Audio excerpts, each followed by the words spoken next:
Hi, I'm David Busch. Welcome back to Busch History. Today we're taking a look at Harry Truman as part of my ongoing series on American presidents. This is a series taking a look at every presidential administration, beginning up to the present day. These are snapshots. This is a summary of the events during each of the administrations. More information, more details, more in-depth discussion can be found at www.buschhistory.net, which is my website. And on that website, you will find a complete list of topics in American history, as well as timeline reviews, etc. Nevertheless, let's get started right now with Harry Truman. So here we go. Harry Truman, 33rd President of the United States, 1945 to 1953. Sounds like a normal term of office. Sounds like 2 4-year terms. And it was, because Harry Truman had the unfortunate luck of following Franklin Roosevelt. Meaning Franklin Roosevelt dies in April of 1945, a month after taking office, and Harry Truman becomes President of the United States. Now, an interesting thing about Harry Truman, Roosevelt hardly knew Harry Truman. Harry Truman was put on the ticket in 1944 to balance it out. Harry Truman was from Missouri. Some people looked at him as being kind of a country bumpkin, kind of lowbrow, hayseed if you like. But Harry Truman was so much more than that. So let's take more of a look at Harry Truman. Number 34, his Vice President, Alben Barkley. Notice he didn't have a vice president initially because he was vice president and he ascended to the presidency. Political party, he was a Democrat, so we've now had, we're going to start with Democrats in 1933 and go all the way to 1953, 20 years of Democrats in the White House. Very long period of time. Kind of a little like the Virginia dynasty, going back to the beginning of the 1800s with Thomas Jefferson and the boys. Anyway, term of office 1945 to 1953. Who came before him and after him? Franklin Roosevelt certainly came before him and was a Democrat. And Dwight Eisenhower, Republican, followed him. So Harry Truman, while no slouch, is in between two superstar presidents. Any unusual circumstance surrounding his ascent? Yes, the death of Franklin Roosevelt. And that certainly was going to be a set of very big shoes for Harry Truman to fill, especially while he's fighting a war. Catchphrases that go along with Harry Truman. The buck stops here. He had that on his desk. It was a sign on his desk. And basically, the buck stops here means you can't pass it any further. And it was a bucket, by the way, in the bucket brigade. That's where that buck stops here comes from. Buck brigades for fires, because there's a whole line of people with buckets in their hand. The last person is the last person with the bucket, and he throws it on the fire. So he is actually the person putting the water on the fire to put it out. That's where the buck stops here comes from. And that was how Harry Truman looked at the presidency. Give him hell, Harry. He was a cantankerous guy. He didn't shy away from a fight. He was a plain-spoken Midwesterner who said what was on his mind. When he left office, was it by choice, defeat, natural death, assassination? He simply retired in 1953 after a very adventurous presidency. So, domestic issues and events. So this is just domestic stuff. We'll get to international in a minute. There's those returning veterans, those millions of American soldiers coming home, which meant a lot of things. It meant a baby boom. It meant a huge need for jobs. It meant retraining under that GI Bill of Rights that allowed for education and investment in business and stuff like that. So this is a huge amount of people coming home at one time. Demobilizing the military. Well, let's take apart the military. But how far? How far? After every war in American history, we had a recession. We do not have a recession after World War II because we're going to prepare for the Cold War. We have a dip, but not a recession. Labor issues are a problem, and farmers, they want higher prices for their crops because during the war, the prices were kept artificially low to support the troops. And you can understand that. Now they want some of the money back. They want prices to rise. We have the baby boom, and that occurs through 1964. So we have about 1946, 1947 through 1964. Think about that. That's a very long time. It's about 17 years of lots of babies being made. For example, I'm a baby boomer, and I'm one of 5. And that was not unusual. I had friends who had 11 kids in their family, and that was not unusual either. There are a lot of Irish families, for sure, Irish Catholics who believe in having lots of kids, but that's not the point. The point is there were a lot of people around who had lots of kids in the United States during that time period.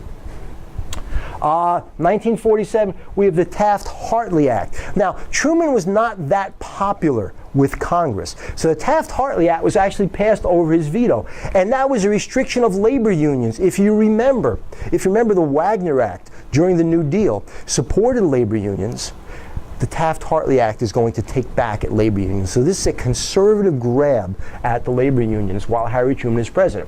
We have the Presidential Succession Act, and you can understand why that was important. Later on, it'll actually become a constitutional amendment. But this is going to solidify the vice president becoming president, because Article 2 of the Constitution does not really say specifically if the vice president becomes president or the acting president. Anyway, moving along, the Fair Deal, which is what Harry Truman called his domestic agenda, and it was a similar set of programs. He left a lot of the New Deal programs that worked in place.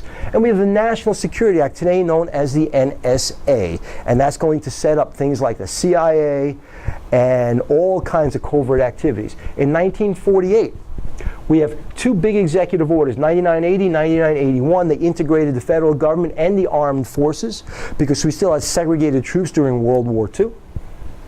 1949, the first televised inauguration. So Harry Truman, at the infancy of television, takes the oath of office on TV for probably a few people to see it. But the few people who saw it were pretty impressed. 1950, we have the beginning of the Red Scare in the United States and the whole idea of Alger Hiss and selling secrets about the atomic bomb to the Soviets. And we're going to get McCarthyism with, Joe McCarthy claiming he's got this list of communists who've infiltrated the government. We have the McCarran Security Act, which said that communists must register. So it was like, oh, all you communists out there, come down and register that you're communists. And then, of course, you'd be on a government watch list. Kind of silly. But nevertheless, it created a lot of fear, and people who were known to be communists were going to be blackballed from jobs across the United States, certainly not allowed in the federal government, and the entertainment industry is going to take a big hit. 1951, the Rosenbergs are going to be convicted, and they're going to be executed in the electric chair for divulging secrets about the atomic bomb to the Soviets. I have to tell you, revisionists look back and say they're not so sure about this, especially with Ethel, that she might have been guilty by association with her husband Julius. We're going to get the 22nd Amendment passed, which I mentioned when I was talking about Franklin Roosevelt, with term limits for presidents of the United States. Interestingly enough, there are no term limits on senators. There are no term limits on congressmen in the House of Representatives, just on the presidency. It kind of seems like there should be either term limits on all or term limits on none of those people. And in 1953, we're going to get the first hydrogen bomb in the United States. Now, there are international things that connect to this that we're going to hit right now. Foreign policy events while Truman is president. 1945, certainly we have the surrender of Germany. That's on May 8th, 1945. That is called VE Day. We have the Potsdam Conference in July of 1945. And in the end of July 1945, in the beginning of August, at which point Truman finds out about the atomic bomb. And he says to the Soviets, he's been approached by the Soviets, and he's told that Japan wants to surrender. And Truman says, don't reply. And that brings up the debate as to why we dropped the atomic bomb. If we know that the Japanese want to surrender, are we dropping the atomic bomb to end the war quicker? Are we dropping the atomic bomb to show the Soviets and the world, hey, look what we can do? Are we dropping the atomic bomb to validate the huge investment that occurred during the 1940s in building the atomic bomb? I don't know, but I don't believe that it was done to end the war early, because if Truman wanted to end the war early, he would have accepted the Japanese surrender terms, because the only thing they wanted was to maintain the emperor. And ultimately, we allowed them to keep the emperor. So it's kind of an interesting point of view. So following Potsdam, August 6th and August 9th, we have the two atomic bombs dropped on Hiroshima and Nagasaki, and Japan is going to surrender 2 weeks later. We get the beginning of the United Nations, and the Cold War begins. You notice I have a couple of question marks, because some people, and I'm one of them, believe the Cold War actually begins all the way back in 1917, during the Soviet Revolution in Russia, when we back the whites, the czarists, against the reds, the Bolsheviks, and we developed this legacy of distrust, because now Stalin and Lenin and the boys have no reason to trust us.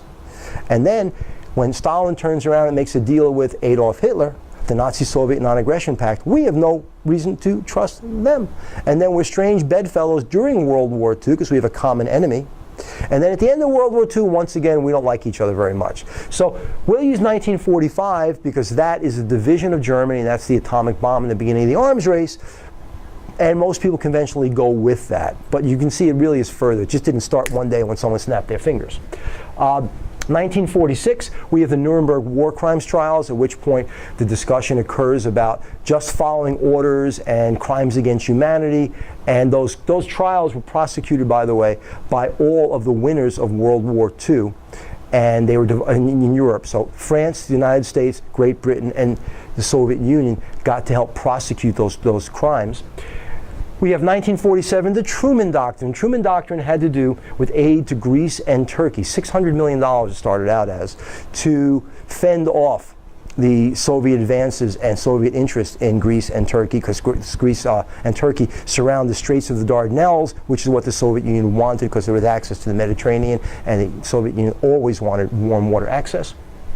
The success of the Truman Doctrine led us into the Marshall Plan, which is a lot more money, into the billions, in rebuilding Europe following World War II.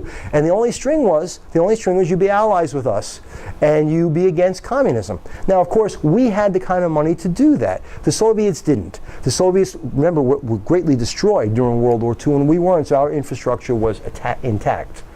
In 1948, we have the Berlin airlift.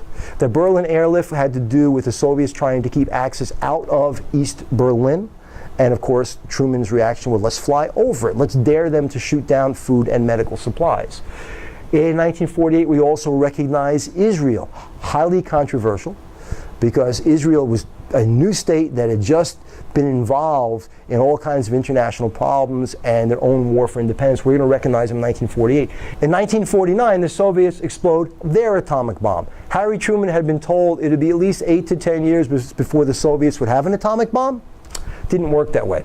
So Soviets exploded their bomb in 1949, and the arms race is, yeah, hey, we're on our way now. And NATO was formed that year, North Atlantic Treaty Organization, that was nations on the Atlantic, in Europe and North America, Canada was part of this, who had been involved in World War II, they now have a defensive alliance against potential Soviet aggression. China becomes communist. This is when Mao chases Chiang Kai-shek out of China. In 1950, the Korean War begins with the invasion of the North into the South to try to reunify Korea. And we get NSC 68. NSC 68, National Security Council, comes out of National Security Act, NSC 68, which basically gives the CIA license to do whatever it needs anywhere in the world to contain the spread of communism. And there's going to be all kinds of hijinks involved in this. Overthrows of governments, assassinations, dirty tricks, and the like. In 1951, Harry Truman fires General MacArthur during the Korean War. The Korean War was the first test of the United Nations peacekeepers. While the U.S. was the dominant force in the armies against North Korea, there were other nations involved that were sent by the United Nations, because the United Nations requires that member nations, when they can, contribute to peacekeeping force with their armies as well. And Douglas MacArthur was in charge of the armies in South Korea. And Douglas MacArthur wanted to go all the way north and continue into China. And he even talked about the possibility of using nuclear weapons and things like that. And he got into a big dispute with Harry Truman about who was in charge of this. So Harry Truman fired Douglas MacArthur. Douglas MacArthur vowed that he would be back, and Harry Truman looked like he had made a big mistake. It didn't turn out that way, but that was the way it looked at the time. So in 1951, Truman fires General MacArthur, and if you click on this link here, Truman Speak About Asia, you will hear Harry Truman talk about Southeast Asia and Asia in general, and what's happening in that part of the world at the time. So Harry Truman was no slouch. Even though he followed Franklin Roosevelt, he was very much his own man. And history continues to evolve in its look at the Truman administration. So for now, I'm David Busch, and I'll see you again. Have a good day. Take care.